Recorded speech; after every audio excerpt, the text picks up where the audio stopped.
Panagutin, pagpayarin! Noy Aquino, Fort Parating!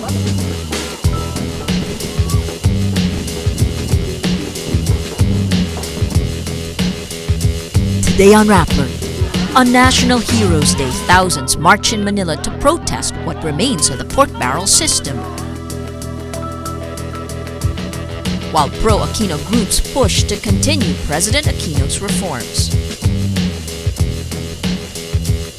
And a 6.1 magnitude earthquake damages historical buildings and causes fires in Northern California. Hello, I'm Maria Ressa. Welcome to Rappler, your social news network. About a year after the Million People March, groups once again protest in Luneta Park against institutionalized corruption or the pork barrel. Anti-pork groups come together to sign a people's initiative against a development fund called the Priority Development Assistance Fund.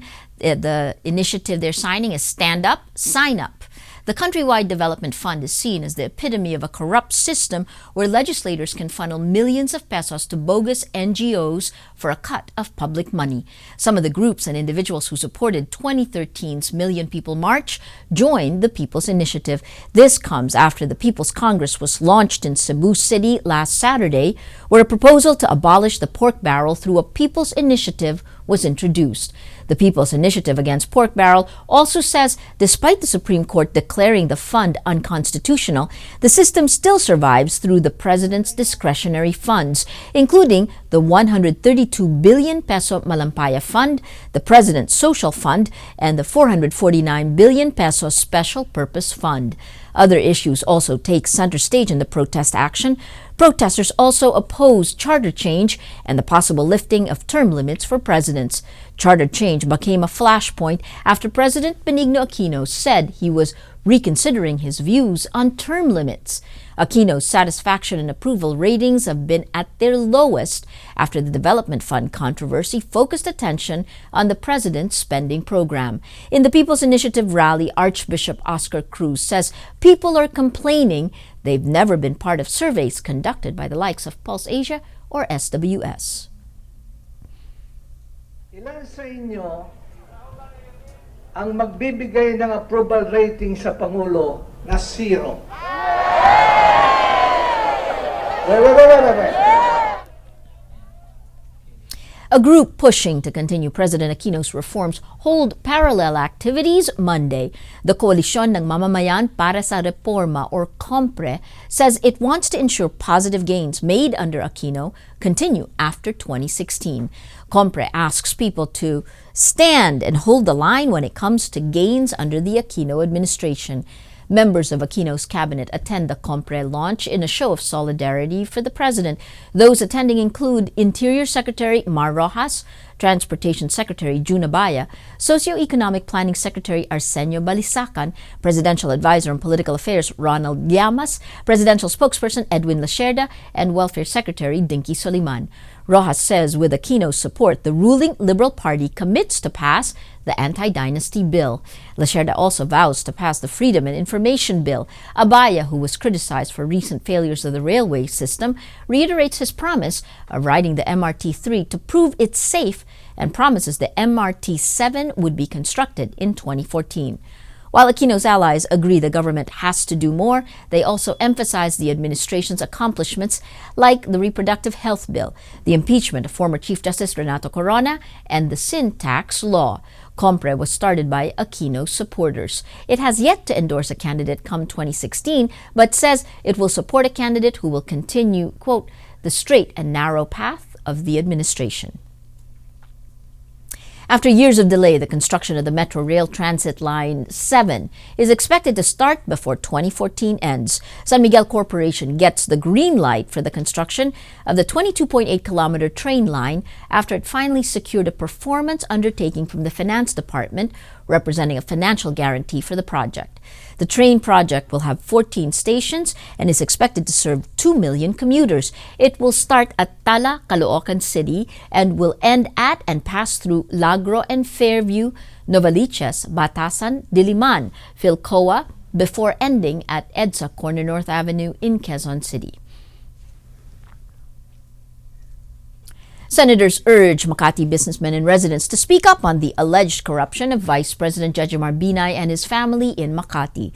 Binay was mayor of Makati for 21 years. He and his son, current Makati Mayor Junjun Binay, face a Senate probe and a plunder complaint. Senator Sonny Trillanes earlier filed a resolution to investigate the controversial Makati City Hall Building 2, allegedly overpriced by 2 billion pesos or $45.65 million. He says he's willing to expand the probe to include allegations that the Binays get condo units in exchange for permits in the financial center. His colleague, Senator Alan Peter Cayetano, adds, "We heard a lot of horror stories of corruption in Makati. My appeal is, now is the time to speak up."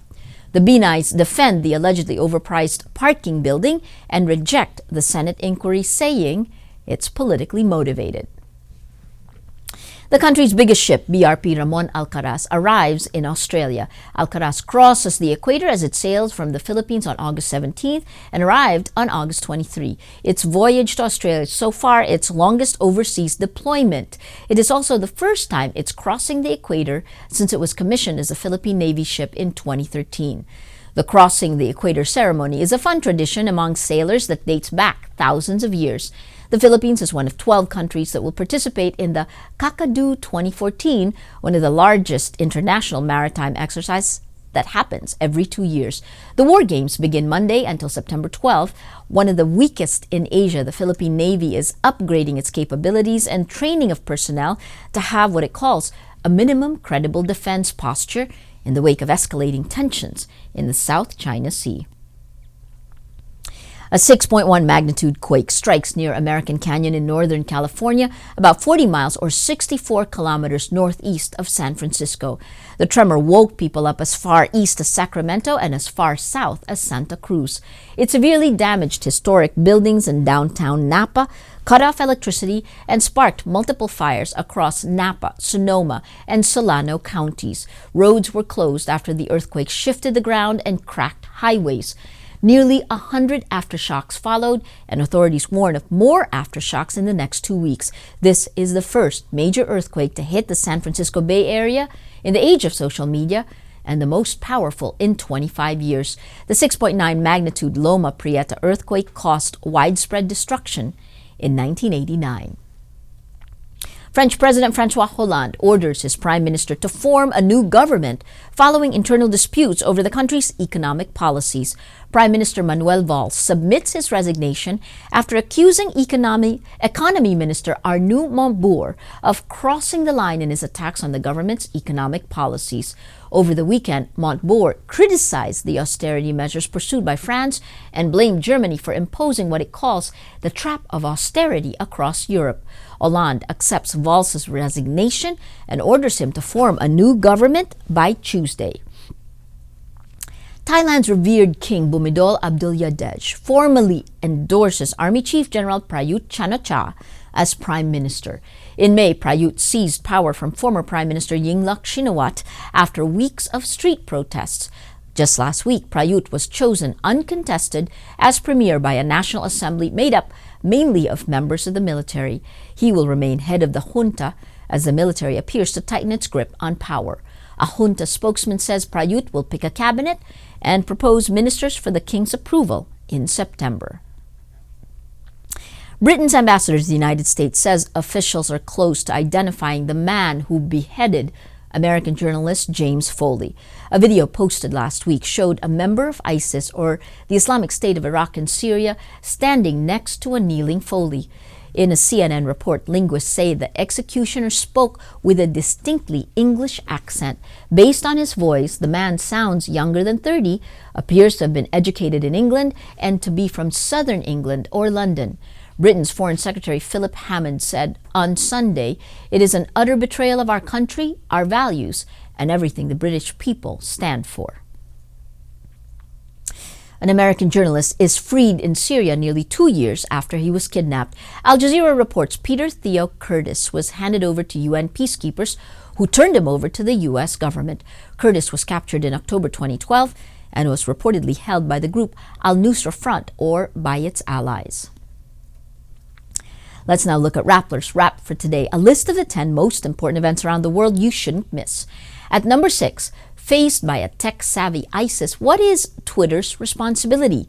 Even though Twitter was founded on the idea of democratizing information, its CEO, Dick Costolo, found himself condemning posts glorifying the beheading of American journalist James Foley. Within 10 days, Twitter had purged accounts used by ISIS members.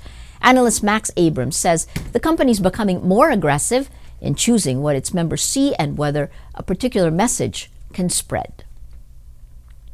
At number 8, a British adult retailer apologized Saturday after launching a range of lingerie named ISIS, but said it did not support jihadists in Iraq and Syria and had no plans to withdraw the line. And Sumner's ISIS range includes lacy black and white bras, thongs, and suspenders. The retailer named the range after the ancient Egyptian goddess of fertility. And at number 9, anyone with a radio hooked up to a laptop can hack traffic lights across North America. CNN reports researchers field-tested the hack, changing the traffic lights in a city in Michigan. The traffic lights and controllers are made by Econolite, one of the largest traffic management system makers in North America. Econolite's traffic lights run on a computer network and communicate using radio signals, but their controllers operate like an unsecured router. For the full top 10, visit Rappler.com's The Wrap. Beyoncé steals the show with a mega medley of her hits at the annual MTV Video Music Awards held in Inglewood, California. She also gets 8 nominations, including Video of the Year, Best Female, and Best Collaboration for her self-titled album. Beyoncé also bagged this year's Michael Jackson Vanguard Award, an award given to Justin Timberlake last year. Miley Cyrus won Video of the Year with Usher, Ariana Grande, Taylor Swift, and Maroon 5 performing on stage. Every story on Rappler has a mood meter which gives you 8 emotions to choose from. Click how you feel and your vote comes down to the mood navigator in the middle of the front page. That crowdsources the mood of the day. It also gives you the top 10 stories that have affected our readers and viewers the most emotionally. If you take a look, these 10 stories have gotten the most number of votes on their mood meter. And if we see today, an interesting day, we see U.S. Foley beheading a terrorist attack. You see 69% angry, and strangely this 4% happy, mirroring the story that's gotten the most number of votes in the last 24 hours. This one, MRT 7 construction to start before 2014 ends, and a whopping 81% happy. That green, along with Pinoy Big Brother winner, the Makati businessmen urged to speak up on Binay horror, corruption that you just heard about. These green stories bringing out the mood of the day. Today, most people are happy. It is Heroes Day. That is Rappler's Newscast for today, Monday, August 25, 2014.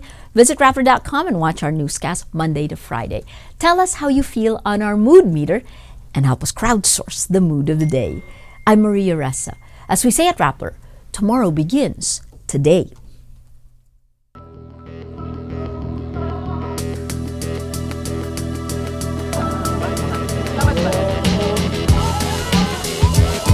Panagutin! Panagutin! Panagutin! Noy!